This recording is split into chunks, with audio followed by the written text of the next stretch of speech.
Okay, so I got 10 o'clock. Hope you got 10 o'clock. And today we're going to talk about lead generation and open houses. What is one of the easiest ways to um, generate business when you're new or when you're simply looking to kick your business in gear a little bit? One of the easiest things you can do is host open houses. And you say, well, I don't have any. I don't have any listings. Well, that's okay. Because you know what? Somebody in the office has got a listing. And oftentimes, they're interested in selling it. So it's like, can I show one of your listings? Um, because I need some business, I need some money. So I'm going to go through but this is the first statement I have for you. Let me get to that screen. There we go. My goal is to host, you fill in the blank, open houses in the next 12 months. Now, if you were here last fall, then one of the things that we did was we did vision boards and we did business planning and everything else. Well, so when you put your business plan together, was open houses a part of it? I mean, I'm hoping that lead generation was a part of it. And again, open houses is one of the easiest. Okay. So I'm going to show you just how easy it is. And I'm not going to give you a lot of fluff, folks. I'm just going to give it to you nuts and bolts. One, you're going to prepare for and promote the open house. Two, you're going to host the open house, including capturing contact details for all visitors. And whether you got a piece of paper, whether you have a really nice registry and a guest book, which, yeah, that's a really nice thing to have, a nice guest book, okay? It looks professional, okay?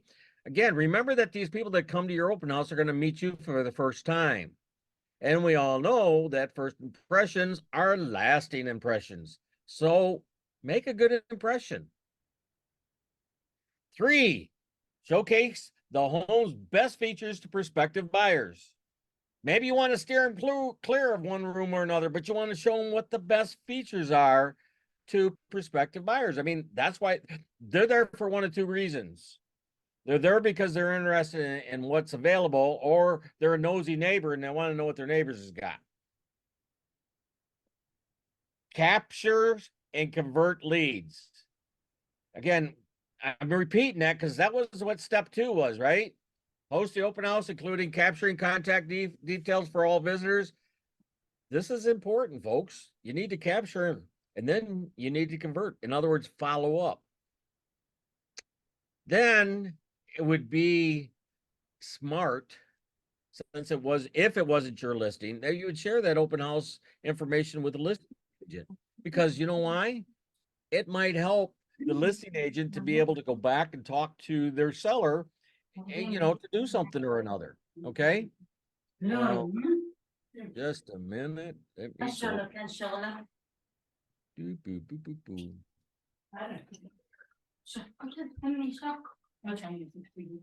I got somebody talking and I got to find them.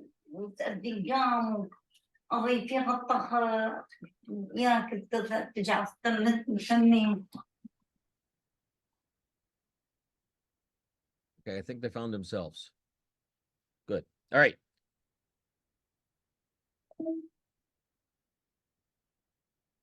So I want to thank you for joining me today.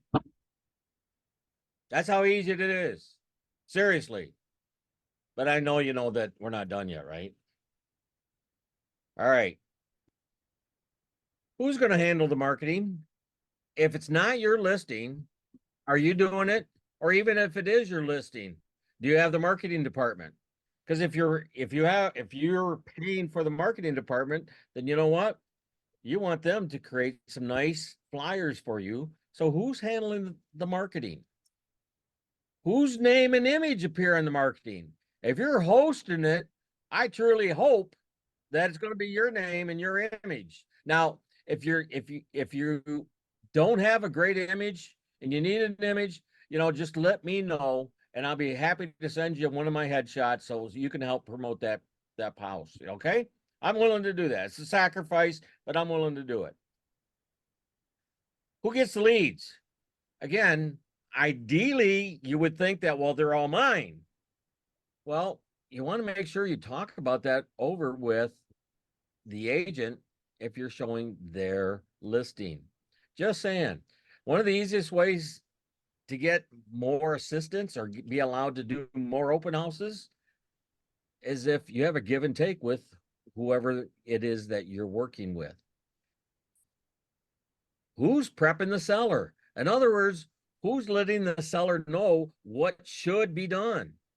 You know, what should be what should they ensure that is taken care of? What should they, safeguard and things of that nature? Um, who's doing that? Is the listing agent doing it? Are you doing it? Are both of you doing it?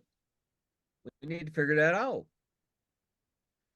And most importantly, who's prepping the home? Who's going to vacuum the floors? Hopefully you don't need to mop, but who's doing the work? You know, if they got big glass windows and they're all dirty from the winter and everything else, what about cleaning the windows to let the sun shine in? Just saying. All right. Who's prepping the home? Who is completing the open house checklist? Checklist? Nobody said nothing about no checklist. Yep. Whether you have a checklist or you need to create a checklist, I'm going to give you an idea of what a checklist might look like. Before the open house. Excuse me. Ensure the property is clean, organized, and well stayed. Again, Tom, please mute. Tom, please mute. Tom, please mute. I can't find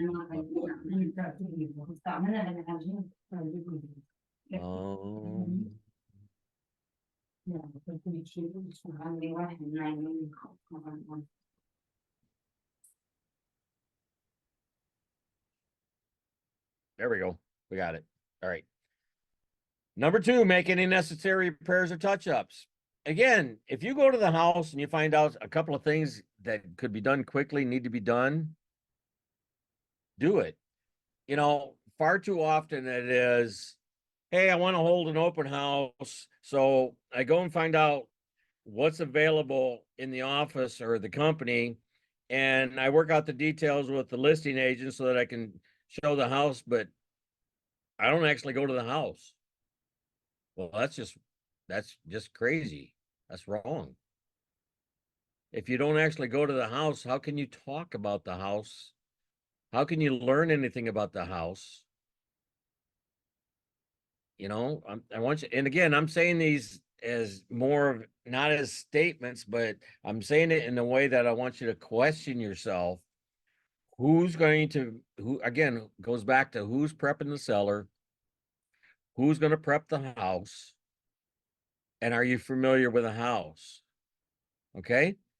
And if necessary, consider hiring a professional cleaner or stager if needed. Now, again, if the house is less than 500,000, we're not going to do that. We all know that. And we may not even do it if the house doesn't need it. But if it's a very expensive home that you're showing, by all means, I would think you'd want to take that into consideration. Number 2, promote the open house. So advertise the open house through various channels, MLS, real estate, websites, social media, email, newsletters, etc. Even create some eye-catching flyers or brochures with property details and open house information. Utilize signage strategically to direct traffic to the property. Well, so you're going to advertise the open house. Do you know that you can do reverse prospecting in the MLS for that particular property?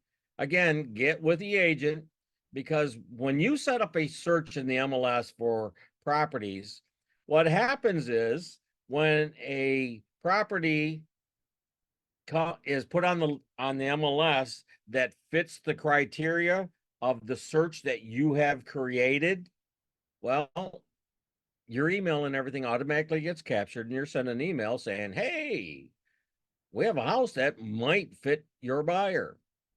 Reverse prospect with all those folks. You know, and again, it used to be that if we were going to host an open house, we'd go to all the real estate offices in the area. Why? Because again, we're trying to get them to send people to the house, right? I mean, that's kind of the way it works. Yes, it's all about lead generation, but not everyone that comes through that door is going to have a realtor already, and that's why it is lead generation. If they are with an agent, things are a little bit different now. Okay. But think about this. I really want advertise the open house. Do you do it one day ahead of time? Do you do it 2 days ahead of time? Do you do it 3 days ahead of time? Who are you telling? Who are you sharing the information with? If you don't share it outside of the office, and I'm not just talking about just putting it on the MLS. If you don't have it out there in Facebook, if you don't have it out there in Twitter, you're not doing it, you're not promoting it to the other offices in the area. If you're not doing anything to promote it, you're going to have a very lonely open house. And take, for example, nowadays, garage sales or yard sales or whatever you want to call them, it's amazing how the number of neighborhoods that have come together and identified a date on a Friday and a Saturday that the entire subdivision or neighborhood is going to come together and have garage sales and open houses. And it brings people in from everywhere. Why? Because everybody's promoting it. It's not just you that's promoting it, but it's your neighbors that are promoting it. And it's that brings attention to it. And my point is you cannot over advertise.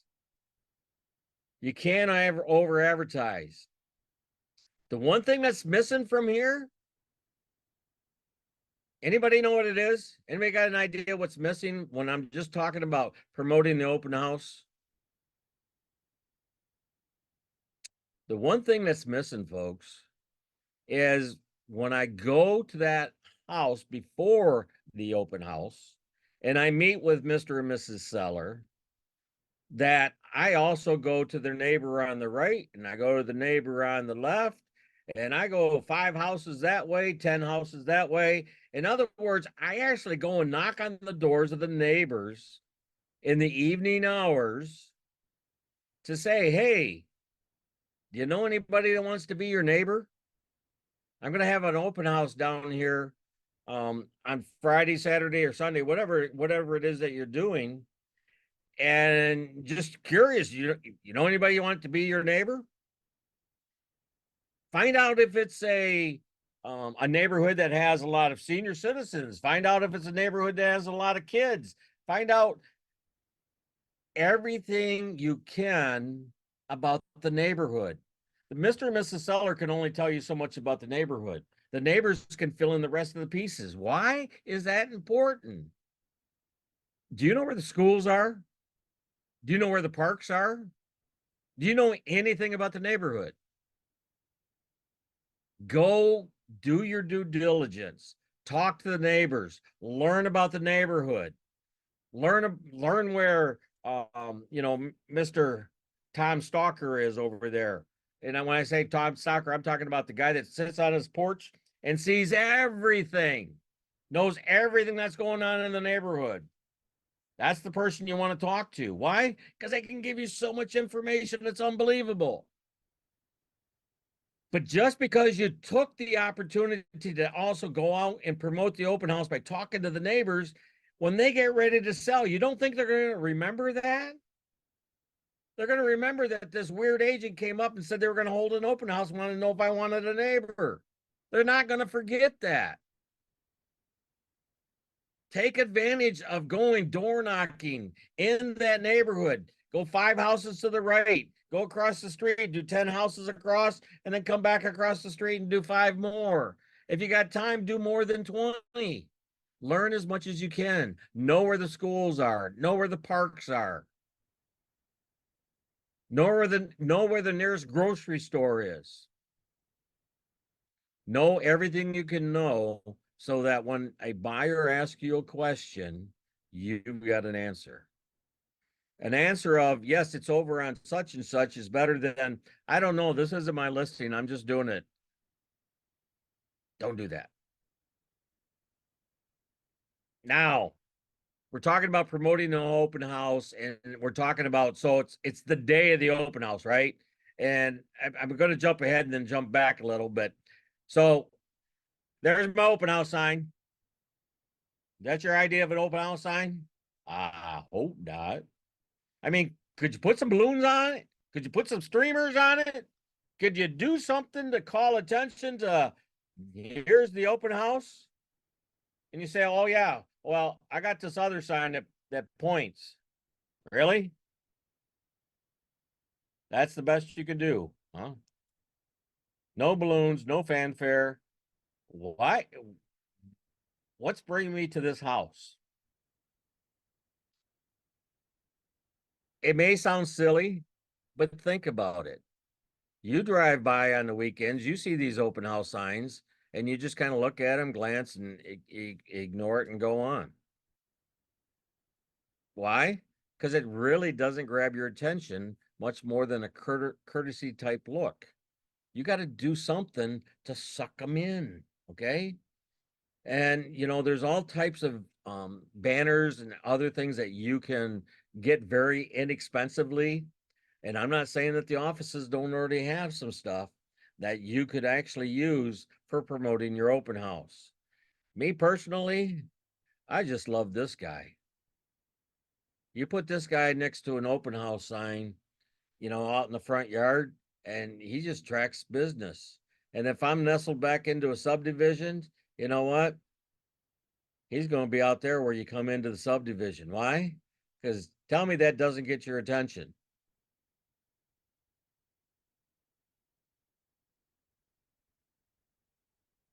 Think about this. Not just a picture. Oh, and now the video don't want to play. Oh, well. The video is playing very slow. This is the drone shot coming in onto a house. Instead of just a simple picture going into Facebook. Draw them in. Again, eye-catching, eye-grabbing. Entertain them before they get there. Grow the anticipation, grow the expectation. Promote it, promote it, promote it. The more you promote it, the more potential buyers are going to come through the home. And agents will tell you, I didn't have nobody show up this weekend. Well, first question I ask is, what'd you do to promote it? Again, before the open house, gather necessary materials like a sign-in sheet for visitors, information packets or brochures of the property. Ideally, and again, you can create these. If you're on the 21 side, you can create them in Brand Studio. If you're on the CB side, you can create them inside of the Marketing Center. You can create them inside of Moxie and Press. There's so many quick and easy ways for you to be able to make packets, brochures, booklets, you name it. And again, you're printing them at the office, so it's not like you have a lot of expense. You can do it with Canva. I don't care. Just do it. Be professional. Be prepared. Make an impression on the people that walk in. Have plenty of business cards. Clipboard and pens. Why would I want to have clipboard and pens? Well, as the people are touring, maybe they might want to take some notes as they're going through the house. Oh, never even thought about that. Yeah, things they liked or things they don't like, just so that they can jot down. If you have any questions, please make a quick note to yourself. So you be sure to get an answer before you leave today. Because if you have a lot of people, you're not going to be able to tour with everybody. Okay. If you don't have anybody, yeah, you have the ability to kind of follow along behind. But the truth is, folks, I hope to have you so busy that you need that clipboard, and that backside of that information packet or that brochure has some blank space so they can write. Ideally, those information packets have your contact information. Ideally, the pins you're going to give them to use are going to have your name on them. Guest book or feedback forms. You said, well, I already had sign-in sheet, right? Guest book or feedback forms. Again, I always learned as a young'un that if it was repeated or restated in another way, it was more important because of the redundancy. Before the open house, plan refreshments. Now I use the word optional. Okay. But you all have heard the saying that there's nothing better than an apple pie or baking bread in the oven. Or perhaps it's even a roast. So, how long are you going to be at the open house? Just saying. You take a crock pot along with you and you drop a nice roast in there with some gravy and you start cooking it at home. You bring it to the open house and you cook it for a couple more hours and you fill the home with the smell of roast. When I walk in the door, I feel welcome already. I walk in the door and I smell bread baking in the oven. I used to do chocolate chip cookies, but then I had I'd have snacks, but I'm the cookie monster, so I had to have more cookies than what I could comfortably eat. That's just me. But keep refreshments simple and easy to manage. One of the reasons why I tell you about the crock pot's a cool thing. Why? Because you're killing two birds with one stone. You know what you're going to have for dinner later because you're cooking it right now. Now, the other thing that isn't on here, because when we're meeting with the neighbors and everything else, is there a lot of kids in the neighborhood? If there's a lot of kids in the neighborhood, what about renting a bounce house for the front yard? What about getting popsicles? I mean, come on, we're not spending a lot of money here, folks. But if I turn this into a fun event for the entire neighborhood, again, do you think the neighbors are going to forget what you did to sell their neighbor's house? Every time you host an open house, I want you to look at it as you are interviewing for a job. And the impression you make on Mr. and Mrs. Seller is only enhanced in the impression you make on the neighborhood. You say, well, that could get to be pretty expensive. If you make some memorable impacts on that neighborhood because one, you introduced yourself. The postcards went out, right? For the agent, said just listed. And when the card goes out, the just solds are gonna go out, right? Nobody said you can't send out just sold postcards promoting it. Nobody says you can't go follow up and thank those people whose doors you knocked on. Hey, I don't know if you actually were able to help or not, but I appreciate you helping me promote the open house. And I don't know if you noticed, but they were able to sell it. How many agents go and follow up like that? If you want referral business and you want to grow your business, open houses is a great way to do it. An awesome way to do it. Review property details. Familiarize yourself with all aspects of the property, including features, amenities, and recent updates. And be prepared to answer any questions. This is why I'm telling you, go talk to the neighbors. This is why I'm telling you, find out where the schools are. Find out where the parks are. Find out where the grocery store is. Find out where the gas station is. Is there a historic district? Is there a downtown district? What can you share about that community? The more you know, the more you are prepared to answer any question from any potential buyer. They're going to remember you, and then you're going to be able to follow up with them.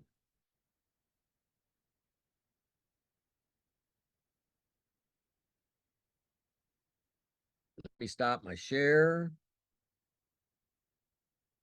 So, do I have anybody with me today that's actually done an open house and can say something that I forgot to highlight that we can share with the others? If you do, all you got to do is hit your space bar on your laptop or computer, and then you can actually talk without having to look for the mic.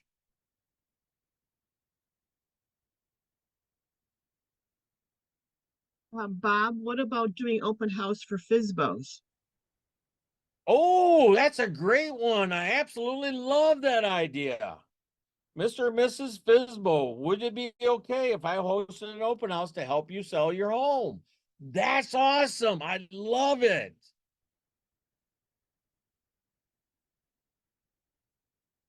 I wonder if I could apply that to an expired listing if I got it.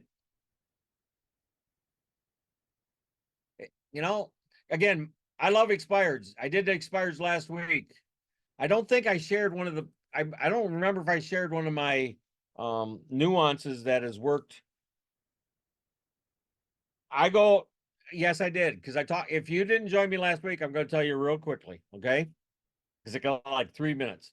So on expireds, I always wait 7 days to make sure that it doesn't come back on the market. Okay. And then I go by the expired listing and I knock on the door. And if nobody answers the door, that's okay, because then I go back to my car and I write on an envelope. I dropped by today because I noticed that your home was not still on the market. If you're still interested in selling your home, please let me know. And then my phone number. I do not leave a business card, and I always write it on an envelope. It's just a white envelope. Why do I do that? Because it gives the impression that it was impromptu. In other words, I did not plan to come by that home, and I did not plan to stop and talk to anybody.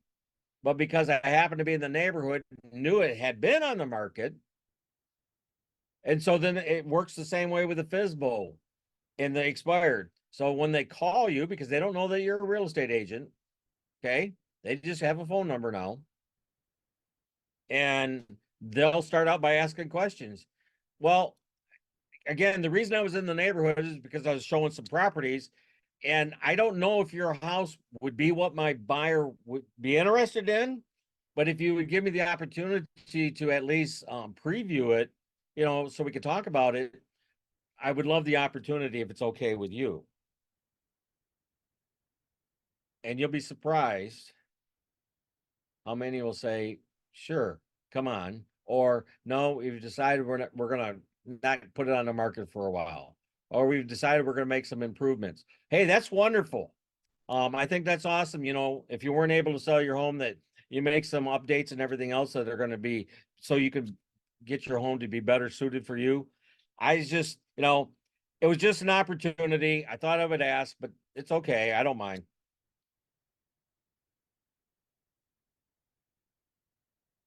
And you notice as I end, I'm just quiet. I don't keep talking. The silence is tough. Don't feel like you have to talk. It's okay to be quiet.